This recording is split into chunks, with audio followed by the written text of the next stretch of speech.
Okay, I wanted to record what is going on with USDJPY, the movement that we're getting right now, and why we are selling it each time it pushes up to the top to this zone.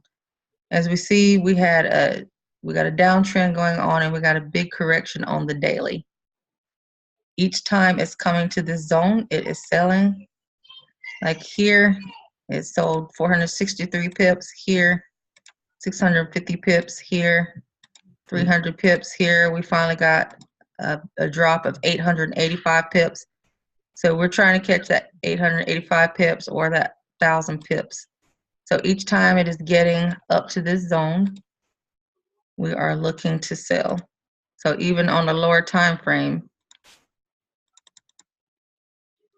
had we been selling each time it pulled up, we could have gotten 170 pips.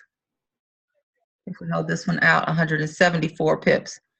Now, when we are looking for a flag, if it's in a buy, a flag either goes sideways or a flag goes angled down if it's a buy. If you see a move going up to the upside and it creates like a reversed flag, this is your flag. If it starts creating a channel to the upside like this, that is a reversal pattern, which signifies a sell. So you are going to let this pull back up into your zone one more time and look for your sell to the downside. If it doesn't break this trend line, we're going to get out and try and catch it again from the top. But when it finally does break this trend line, we're going to hold it and we're going to sell it all the way down. If you miss this and it breaks, wait till it corrects, and then at your correction, you're going to sell it to the downside. Okay, we're recording again. What was your question? Can you share with us those three different formations, what they stand for, please? Okay, if you are looking for an impulse, hold on, let me get my impulse, correction, continuation of a buy. You have your impulsive move to the upside, and you have a flag, which confirms your impulsive move to the upside, and then you look for your continuation. So you have a move up, flag, move up, flag, move up, flag, move up, flag, and this continues. But then when you got to the upside, all the way up here, instead of making the flag, you got this ascending channel going on. It didn't break down anymore, just like we got going on right here. This is an ascending channel, and each time we saw that and it quit making the flag pattern, we see it drop to the downside. Here we have a smaller one. So that is a reversal pattern. This normally happens around a supply or demand zone. So right here, we got it happening from a supply zone, which is an area in the market where the sellers take control of the market. All right. If we look here, this same zone, what happened every time it got there? It sold off. Wow, it's so clear. Yeah. And this is just an area that price, every time it's played around here, it's sold off every single time. And it's sold from a higher time frame. And because we're getting that reversal pattern, we're expecting it to drop again. Because of that. Yes, and a good take profit area, yeah, because of that ascending channel. Here we have strong push to the upside, and here. So this could be your take profits, and here. And this is just looking on the four hour. If it sells all the way down, you could get over 800 pips. Now, if you go on your daily, you can also draw a trend line if you want to wait for a trend line break.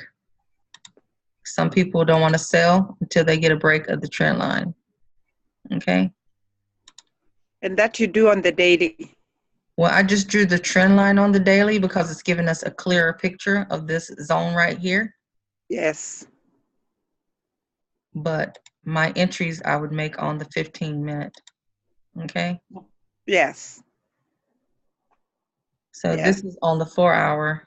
If you wanted to be a less risky trader, you could wait for it to break, give us our impulse, a correction, and then your sell continuation to the downside. All right, if we go down to the 15-minute, we will see we had a bullish, a bearish move to the downside. It's not creating a good flag. Like in a sell, we would want a flag like this, or a flag like this. If what I showed you earlier was an ascending channel, what do you think this is? It's a descending channel. Descending. So that's why I'm expecting it to pull up one more time before it sells off, because it's already made the reversal pattern that would shoot it to the upside. So that's why we look at the 15-minute 4-hour entry, because just looking at the 4-hour, we're already thinking, oh, it's got to this zone, it's going to sell off. But looking at our lower time frame,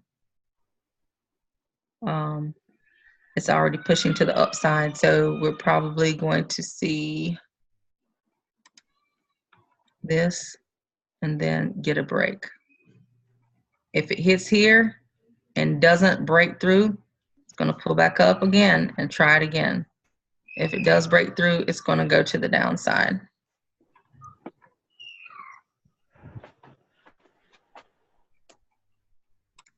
Now, should this break this area, then you would be looking to buy it up, and these would be your important zones.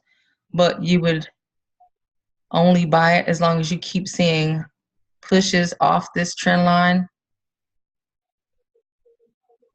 But as we look left at all this, that hasn't happened since December 2016.